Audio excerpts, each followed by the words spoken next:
জানিয়ে দেব সর্বশেষ আপডেট বাংলা সংবাদ। শুরুতেই শিরোনাম। হাসিনাকে মার্কিন যুক্তরাষ্ট্রের আলটিমেটাম, ৮ জুনের মধ্যে সাংবিধানিকভাবে পদত্যাগের নির্দেশ। পার্বত্য অঞ্চল ভারতের কাছে বিক্রি করে গোপনে দেশ ছেড়ে পালাচ্ছে প্রধানমন্ত্রী।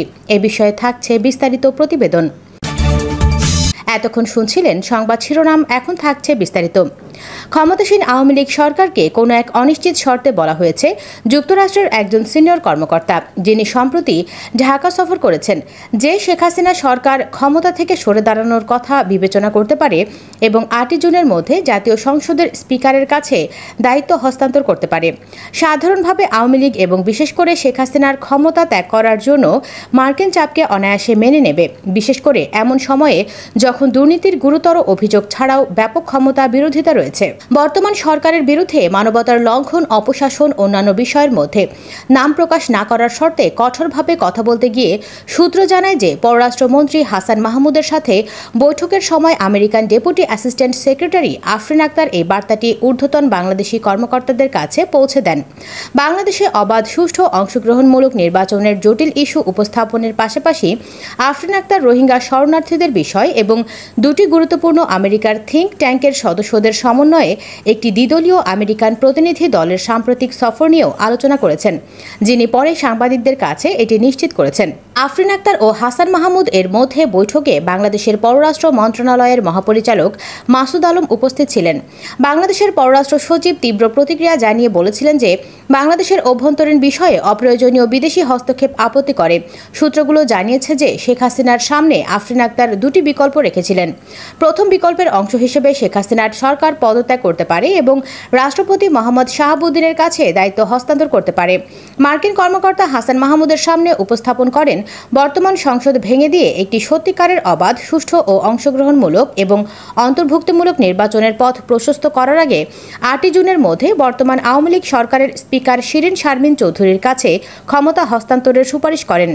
বাংলাদেশি নেতৃত্বের সামনে উপস্থাপিত দুটি বিকল্পের ভিত্তি ছিল যে উভয় সংবিধানের কাঠামোর মধ্যে এবং সরকার দ্বারা কাজ করা বিবেচনা করা যেতে পারে।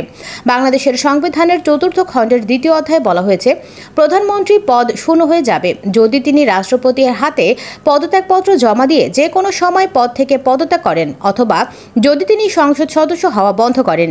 প্রধানমন্ত্রী সংসদের সংখ্যাগরিষ্ঠ সদস্যের সমর্থন ধরে রাখা বন্ধ করে দিলে তিনি হয় তার পদ থেকে পদত্যাগ করবেন বা সংসদ ভেঙে দেওয়ার জন্য রাষ্ট্রপতিকে লিখিতভাবে পরামর্শ দেবেন এবং যদি তিনি সন্তুষ্ট হন তবে রাষ্ট্রপতি তা করবেন। যে সংসদে অন্য কোনো সংসদ সদস্যের সংখ্যাগরিষ্ঠ সদস্যদের সমর্থনে আদেশ দেন না, সেই অনুযায়ী সংসদ ভেঙে দেন। এছাড়া সংবিধানের অনুচ্ছেদে বলা হয়েছে যে রাষ্ট্রপতি যদি তার পদের শূন্যতা দেখা দেবে, রাষ্ট্রপতি যদি তার অনুপস্থিতি, অসুস্থতা বা অন্য যে কোনো কারণে তারা অফিসের কার্যভার সম্পাদন করতে অক্ষম হন, তবে স্পিকার সেই কাজগুলি সম্পাদন করবেন যতক্ষণ না একজন রাষ্ট্রপতি নির্বাচিত হন বা যতক্ষণ না রাষ্ট্রপতি তার অফিসে কার্যভার গ্রহণ করেন। যেমনটি হতে পারে, গুরুত্বপূর্ণভাবে মার্কিন কর্মকর্তারা ইঙ্গিত দেওয়া হয়েছিল যে দুটি বিকল্প মেনে চলতে ব্যর্থ হলে তবে পছন্দের ভাবে দ্বিতীয়টি প্রভাবশালী ব্যবসায়ী এবং রাজনৈতিক নেতা সহ বাংলাদেশি ব্যক্তিদের বিরুদ্ধে একের পর এক শক্তিশালী অর্থনৈতিক নিষেধাজ্ঞার দ্বারা অনুসরণ করা হবে। ক্ষমতাসীন আওয়ামী লীগ মার্কিন আলটিমেটাম উপেক্ষা করার ক্ষেত্রে একটি সূত্র যেমন দুটি বিকল্পের বর্ণনা দিয়েছে। আমেরিকা কর্তৃপক্ষ ঢাকায় তাদের কথোপকথনকারীদের বলেছে যে আইনের যথাযথ প্রক্রিয়াগুলো উচ্চমূল্যের বিরুদ্ধে অনুসরণ করবে বলে জানা যায়। ওই দেশে বসবাসকারী বাংলাদেশি ব্যক্তি নরফিক্স নিউজের সাথে কথা বলার সময় বাংলাদেশের অন্যতম প্রধান সাংবিধানিক বিশেষজ্ঞ শাহাদিন মালিক বলেছেন যে পরিস্থিতি রাজনৈতিক, অন্যথায় নতুন নির্বাচন না হওয়া পর্যন্ত প্রধানমন্ত্রীকে রাষ্ট্রপতির সংসদ ভেঙে দেওয়ার পরামর্শ দিতে হবে। রাষ্ট্রপতি মন্ত্রিসভা চালিয়ে যেতে বলবেন এবং রাষ্ট্রপতি যদিও অপ্রস্তুত হন, যে কারণেই হোক না কেন, স্পিকার তার দায়িত্ব পালন করবেন।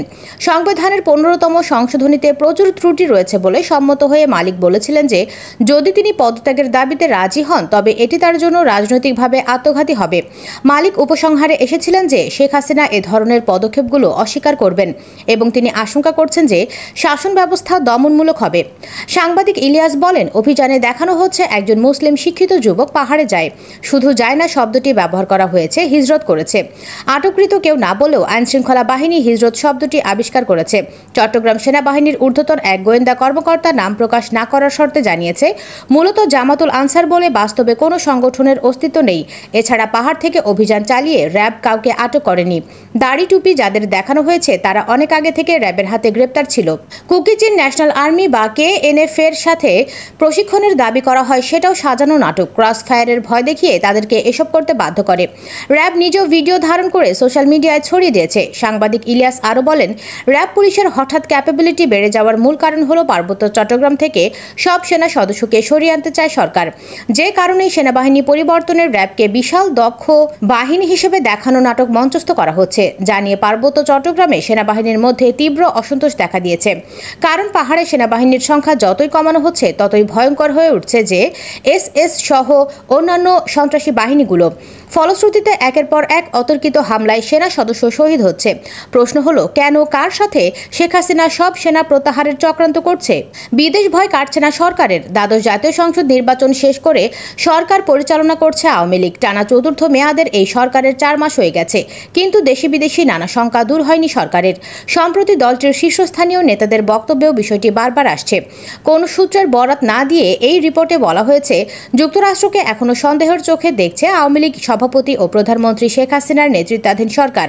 সরকারি দলের নীতি নির্ধারণী পর্যায়ের একাধিক নেতা দেশ রূপান্তরকে বলেন, যুক্তরাষ্ট্রের অবস্থান এখনও পরিবর্তন করতে পারেনি ক্ষমতাসীনরা। যুক্তরাষ্ট্র এখনও নানা রকম সুযোগ খোঁজার অপেক্ষায় আছে বলে মনে করেন সরকার দলের এই নেতারা। তারা বলছেন, শ্রম আইন সংশোধন, অর্থনৈতিক অঞ্চলগুলোতে ট্রেড ইউনিয়ন চালু করার চাপসহ কূটনৈতিক নানা দিক থেকে সরকারকে চাপে ফেলার সুযোগ খুঁজছে যুক্তরাষ্ট্র। ইরান যখন গত এপ্রিলের মাঝামাঝিতে ইসরায়েল লক্ষ্য করে 300-র বেশি মিসাইল ও ড্রোন হামলা করে, তখন নতুন করে ইরানের তেল রপ্তানির ওপর কঠোর নিষেধাজ্ঞার বিষয়টি আলোচনায় আসে, যে তেলের ওপর নির্ভর করে আছে দেশটির অর্থনীতি। ইরানের বিপক্ষে নানা পদক্ষেপ নেবার পরও 2024 সালের প্রথম 4 মাসে তাদের তেল রপ্তানি 6 বছরের মধ্যে সর্বোচ্চ মাত্রায় পৌঁছায়। ইরানের কাস্টম প্রধানের হিসেবে যার পরিমাণ 35.8 বিলিয়ন $। কিন্তু ইরান কিভাবে তাদের তেল রপ্তানির ওপর নিষেধাজ্ঞা এড়িয়ে যেতে পারছে? এর উত্তর লুকিয়ে আছে তাদের সবচেয়ে বড় ক্রেতা চীনের বাণিজ্য কৌশলের ওপর। ইরানের মোট তেল রপ্তানির 80% যায় চীনে। US হাউস ফিনান্সিয়াল সার্ভিস কমিটির এক প্রতিবেদন অনুযায়ী প্রতিদিন ইরান প্রায় 1.5 বিলিয়ন ব্যারেল তেল চীনে রপ্তানি করে থাকে। পুলিশের সাবেক IGP ও র্যাবের সাবেক DG বেনজির আহমেদের দুবাই, সিঙ্গাপুর, থাইল্যান্ড ও মালয়েশিয়ায় বিপুল বিনিয়োগের তথ্য বেরিয়ে এসেছে। পুলিশের ঊর্ধ্বতন পদে চাকরির সুবাদে বিভিন্ন উৎস থেকে অবৈধ উপার্জনের টাকা পাচার করে বিনিয়োগ করেছেন বলে অনুসন্ধানে উঠে আসে। অনুসন্ধানে পাওয়া তথ্যানুযায়ী বেনজির আহমেদের দুবাইয়ে রয়েছে শত কোটি টাকার হোটেল ব্যবসা। সিঙ্গাপুরে প্রতিষ্ঠা করেছেন অর্ধশত কোটি টাকারও বেশি বিনিয়োগের সোনার ব্যবসা। এছাড়া থাইল্যান্ড ও মালয়েশিয়ায় জমি কিনেছেন বলে জানা গেছে। তবে বেনজির বিনিয়োগ করলেও তিনি কোথাও নিজের নাম রাখেননি।